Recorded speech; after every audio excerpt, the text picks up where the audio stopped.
Well, there's breaking news this afternoon on a big lawsuit facing big labor. Sodexo USA is one of the largest food service companies in the world.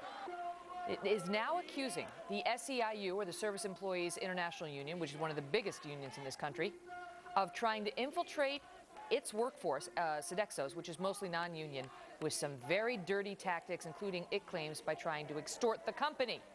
It says that SEIU did things like throw plastic cockroaches into food Sodexo workers were serving at high-profile functions, trying to underscore the need to have this company unionized once and for all.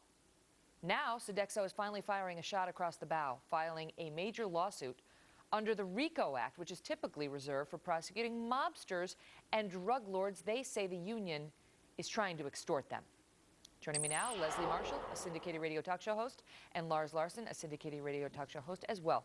All right, panel, so reading this complaint will turn your stomach. Among other things, they claim, I told you about the plastic roaches they claim SEIU threw onto their food. They say that this is all they say in an effort to try to encourage Sodexo to consider unionizing with SEIU. They try to instill fear and disgust in hospital patients by passing out patient surveys without a shred of factual justification, asking whether the patients have encountered bugs, rat droppings, mold, or flies in the food that the workers are serving, and then falsely claim at another company that food production plants have rodent problems and that Sodexo's unsanitary food prep has led to an infestation of maggots in a California hospital. And Lars, this company says it's had enough, that if they want to try to unionize, go to our workers, do what you're going to do, but we're not going to be extorted by tactics like this. Of course, they're all just allegations.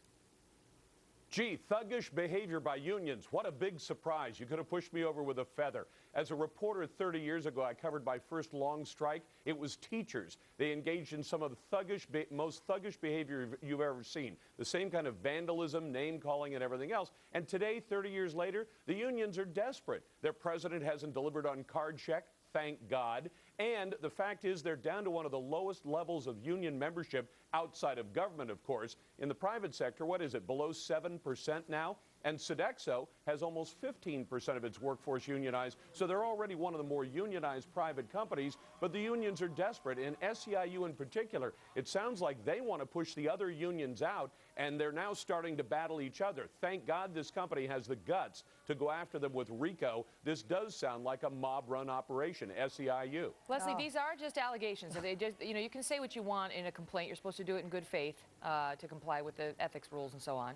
But and by the way, the SEIU has come out calling this a bogus litigation, and they say, look, collective bargaining and union representation are under attack in the United States. But if this company can prove that SEIU did these things, it's not going to help the SEIU's cause with the public. I don't think they're going to be able to prove it, Megan. I mean, Lars, to your remark about the teachers, oh, those teachers, those thugs, they're just like John Gotti, for crying out loud. Why don't you guys go out and try and find Jimmy Hoffa and link that to the unions? This is absolutely ridiculous. Handing out a survey, if in fact they did, is not racketeering. I mean, what about throwing false cockroaches on people's food? What about this is an allegation. This is an allegation. Innocent till proven guilty. Either way, innocent till proven guilty. I don't buy it. I'm with the unions on this. I do not buy it. Well, let me ask you this, Lars. Is there reason to question the SEIU's tactics, even if, let's say, all of the things I just read are false, right? That the company Sodexo is not going to be able to prove it. What we do know about the SEIU is they do sometimes get, in your face when they're trying to make their point. Remember when they went to the home of the Bank of America executive right next to Nina Easton and stormed the guy's home with his young child inside? Yep. We've got, there's the video of that right there.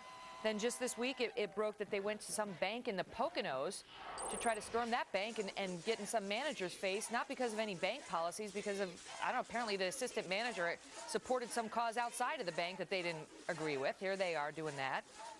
And then there was an incident where Andy Stern, who was the then head of it, and Danny Glover got arrested for their protests in behalf of the SEIU. So my question is, separate and outside of these allegations, is there reason to believe this group may be out of control? Yes, I believe it is. Look, Megan, they don't call them the purple people beaters for nothing. The fact is that most unions will engage in this kind of behavior, and it's not that they're under attack, as Leslie says, they're unpopular. 93% of private workers in America who have every right to unionize under federal law, and the laws are very strong in favor of union organization, have chosen not to be represented by these creeps. And the fact is that even most of the people in government employment do not want to be represented by the unions, and the unions are growing increasingly desperate. They don't have a way to force people into unions, so they have to resort to these kind of tactics. Leslie, you have to acknowledge these unions are doing this out of desperation. They're losing their popular appeal. What about those other tactics, Leslie? There's some of those videos I just showed. Well, the videos that I saw, Megan, with all due respect, I saw protesters, and if the First Amendment is in line with RICO, that I would agree is going too far. But one action does not dictate every single union or this union and every single member. It's not one.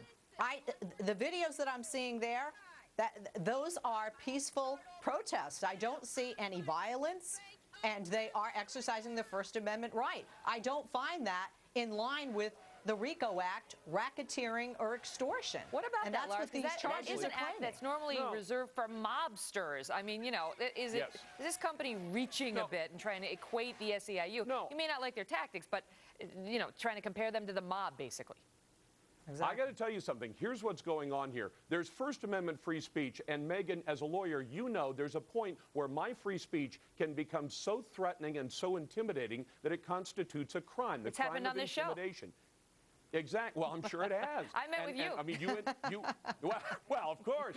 But here's the danger. The danger is that apparently Leslie didn't see all the coverage in Wisconsin, where state lawmakers found themselves with people in their face screaming, cursing, and doing things that were physically threatening. That kind of activity is the kind of criminal activity I'm talking about. I think the RICO statute is perfectly appropriate when you have a large organization funded with millions of dollars that's designed to that goes out and intends to intimidate people into allowing them to unionize the workers. That should be treated under RICO. Well, we'll see. We'll see. Because, you know, I have to say, we got to go. But in the SEIU's defense, a lot of companies don't want to be unionized, and they don't like unions pressing them or doing things to try to push it, and they will fight back, sometimes even with litigation. But we'll see. We'll see how it plays out in the courts. Leslie and Lars, thank you both.